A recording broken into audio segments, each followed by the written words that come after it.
Hello students, in previous class we discussed about how to form a differential equation. So ఇప్పుడు how to form a solution అనేది నేర్చుకుంటున్నాం. So solution of A differential equation, అసలు solution అని దేని అంటారు అంటే solution contains what అంటే relation between the dependent and independent variables when substituted in the DE reduces it to an identity is called a solution or integral or primitive of the DE. అంటే ఇప్పుడు మనం ఒక differential equation ఇవ్వగానే దాన్ని solve చేసుకుంటూ వస్తే ఏర్పడేది solution అంటున్నాం. ఆ సొల్యూషన్ ఏ విధంగా ఫామ్ అవుతుంది మనకి అంటే డిఫరెన్షియేటింగ్స్ ఏమీ లేకుండా చేసేది అంటే ఒక ఈక్వేషన్కి సొల్యూషన్ అని చెప్తే ఆ సొల్యూషన్ ఆ ఈక్వేషన్ని సాటిస్ఫై చేయాలి. సో అలా a relation between the dependent and independent అంటే y అనేది డిపెండెంట్ x అనేది ఇండిపెండెంట్ వేరియబుల్స్ అయితే వాటి మధ్య ఉన్న రిలేషన్ డిఈలో కనుక సబ్స్టిట్యూట్ చేస్తే అది ఈక్వేషన్ని సాటిస్ఫై చేయాలి, అప్పుడు దాన్ని సొల్యూషన్ అని చెప్తాం. So there are 3 types of solutions. First one general solution of a DE, particular solution of a DE and singular solution of a DE. So వీటి గురించి తెలుసుకుందాం. First general solution of a DE. General solution అని ఎప్పుడు అంటారు? So ఇప్పుడు మనకి ఇచ్చిన equation differential equation అవుతుంది. So differential equation general form వచ్చి f of x comma y comma and so on, అదే y1 y2 and so on yn equal to 0. ఇది in general nth order differential equation తీసుకుంటాము. So be a DE of order n. ఇప్పుడు దీనికి solution exist అవుతుంది. Solution exist అవుతుంది అంటే మనకి ఎన్ని డెరివేటివ్స్ అయితే ఎగ్జిస్ట్ అయ్యాయో అన్ని కాన్స్టెంట్స్ సొల్యూషన్స్లో ఎగ్జిస్ట్ అవుతాయి. సో దీనికి సొల్యూషన్ ఎలా ఉంటుంది? If phi of x comma y comma so nth derivatives ఉన్నాయి కాబట్టి c1 c2 and so on cn equal to 0 where c1 c2 and so on cn are n independent arbitrary constants is a solution of the given DE, then it is called the general solution of a DE.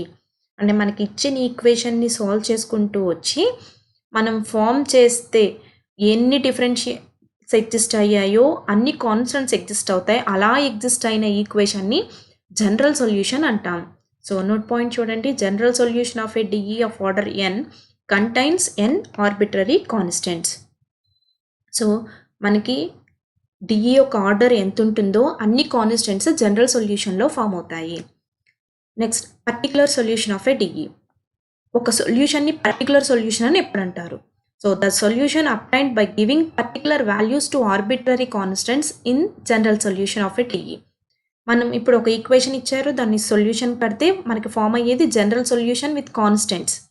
So ఆ కాన్స్టెంట్స్కి particular values అంటే ఈ ఈక్వేషన్లో conditions ప్రకారం మనం solve చేయగా c1 c2 values find out చేస్తాం.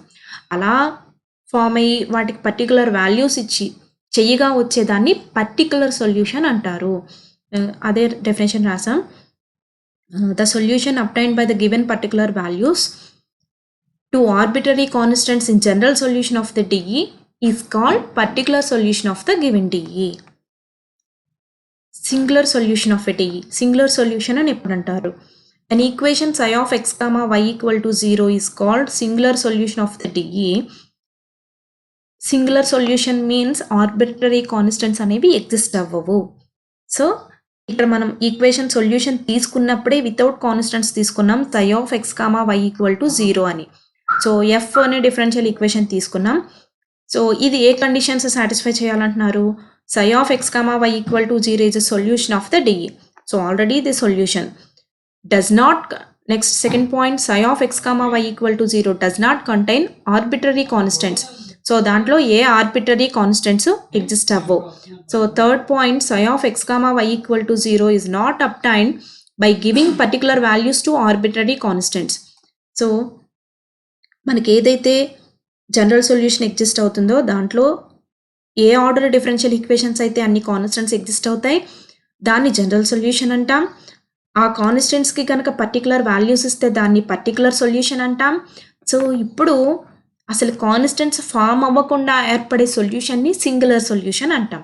So అంటే psi of x comma y equal to 0 is not obtained by giving particular values to arbitrary constants.